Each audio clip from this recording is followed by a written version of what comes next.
नमस्कार दोस्तों, एक ही लाइब्रेरी में आप सभी का स्वागत है।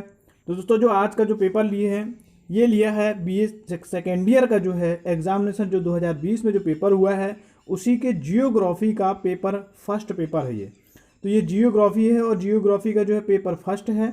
तो देखते हैं इस पेपर को जो है।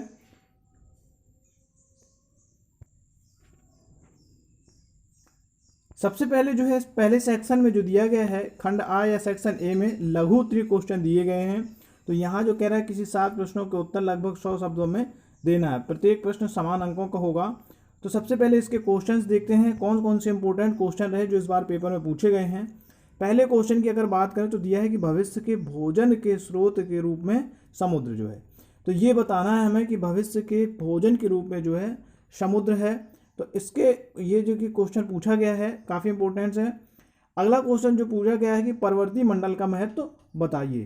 तो ये क्वेश्चन भी काफ़ी इंपॉर्टेंट हो जाता है। तो ये रहा जो है पर्वतीय मंडल का जो है महत्व बताना है इसमें। इसके बाद अगर हम तीसरे क्वेश्चन की बात करते हैं तो सुनामी लहरों के मानव जीवन एवं अर्थव्यवस्था पर पड़ने वाले प्रभावों का परीक्षण कीजिए। तो जो सुनामी लहरें समुद्र में आती हैं उससे जो है मानव जीवन और अर्थव्यवस्था में जो है क्या क्या प्रभाव पड़ते हैं, इनके बारे में जो है परीक्षण करना है, यानी कि लिखना है। तो ये काफ़ी इंपॉर्टेंट क्वेश्चन है जो परीक्षा में पूछे जाते हैं। तो अगर अभी तक भी चैनल को आपने लाइक सब्सक्राइब शेयर नहीं किया है तो प्लीज़ चैनल को लाइक सब्सक्राइब और शेयर जरूर करें। अब देखते हैं आगे वाला जो क्वेश्चन दिया है।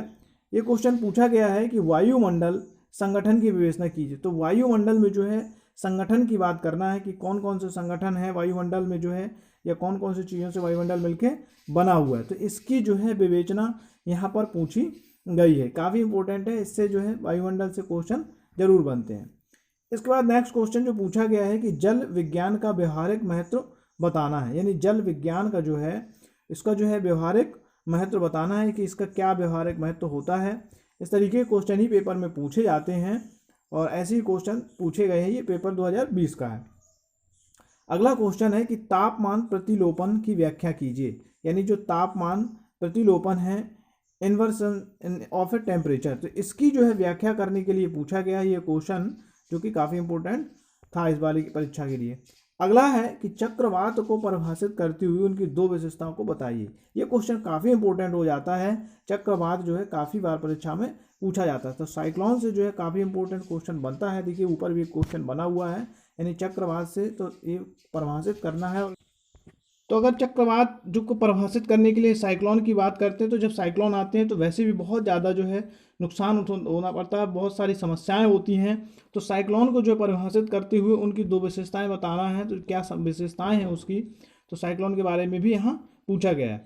8वें क्वेश्चन की बात करें कि अल नीनो प्रभाव के बारे में बताइए। तो यानी अल नीनो इफेक्ट्स के बारे में बताइए। अल नीनो से कितना इफेक्ट्स हुआ, क्या प्रभाव पड़ा। तो अल नीनो के प्रभाव के बारे में भी पूछा गया है। इसके बाद 9वें क्वेश्चन की बात करें तो ज्वार भाटा का प्रगामी तरंग सिद्धांत का वर्णन कीजिए। ये देखिए एक सिद्धांत भी पूछा गया है, प्रगामी तरंग सिद्धांत के बारे में वर्णन किया गया है। तो ज्वार भाटा से भी एक क्वेश्चन बना, यानी कि ज्वार भाटा का जो प्रगामी तरंग सिद्धांत है उसके बारे में हमें जो है वर्णन करने के लिए दिया गया है। तो ये भी इंपॉर्टेंट हो जाता है। अगला जो क्वेश्चन पूछा है वो है 10वां क्वेश्चन में कि हिंद महासागर की धाराओं का वर्णन करना। तो हिंद महासागर की जो भी धाराएं हैं उनके बारे में लिखना है, शॉर्ट नोट या उनका वर्णन करने के लिए पूछा गया है। तो ये भी काफ़ी इंपॉर्टेंट क्वेश्चन है और ये 2020 का पेपर दिया गया है जो अभी हुआ था। अब देखते हैं इसके जो है सेक्शन बी यानी खंड बा के जो है इंपॉर्टेंट क्वेश्चन, जो भी दीर्घ उत्तरीय प्रश्न बनते हैं। तो यहाँ किन्हीं 2 प्रश्नों को उत्तर विस्तार से देने के लिए कह रहा है। तो ये जो रहे 4 क्वेश्चन यहाँ दिए गए हैं जिनमें से सिर्फ 2 के आंसर देने होते हैं, यानी कि 2 ऑप्शनल हो जाते हैं। पहले क्वेश्चन की अगर बात करें तो दिया गया है कि महासागरीय तल के विन्यास का वर्णन कीजिए। तो जो महासागरीय तल है उसके विन्यास का वर्णन करने के लिए पूछा गया है। काफ़ी इंपॉर्टेंट ये भी क्वेश्चन है। तो महासागरीय तल के विन्यास का वर्णन करने के लिए ये क्वेश्चन पूछा गया है। अगर हम अगले क्वेश्चन की बात करें तो दिया है कि मौसम एवं जलवायु में भेद कीजिए, यानी कि अंतर बताना है। मौसम और जलवायु में क्या अंतर है।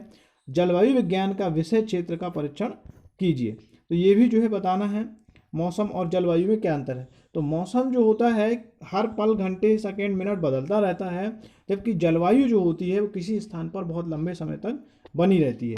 तो इस तरीके से जल विज्ञान के विषय क्षेत्र का भी परीक्षण करना है, लिखना है इसके बारे में। तीसरा क्वेश्चन है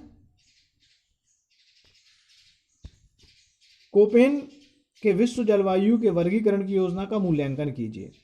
तो जो कोपेन के विश्व जलवायु के वर्गीकरण की योजना जो बनी थी उसका जो है मूल्यांकन करना है, यानी उसके बारे में जो है लिखने के लिए पूछा गया है चौथे क्वेश्चन पे। तो इस तरीके ये भी इंपॉर्टेंट क्वेश्चन है। चौथा क्वेश्चन है, तीसरे पर ये पूछा गया है। चौथे क्वेश्चन की अगर बात करें तो चौथा क्वेश्चन जो दिया है कि पृथ्वी पर सामान्य वायु पेटियों और स्थायी पवनों के मध्य संबंध की विवेचना कीजिए। तो जो वायु पेटियां हैं पृथ्वी के और स्थायी पवनें जो होती हैं, जो हमेशा एक ही दिशा में चलती रहती हैं या दिशाएं बदलती रहती है, तो पृथ्वी पर जो सामान्य वायु की पेटियां हैं इनके बारे में जो है और स्थायी पवनों के बारे में संबंध की व्याख्या करना है या इनके बारे में वर्णन करना है। तो ये रहा आपका 2020 का जो पेपर था, बीए का जो है फर्स्ट पेपर है जियोग्राफी का। तो वीडियो अगर अच्छी लगे तो चैनल को लाइक, सब्सक्राइब और शेयर जरूर करें।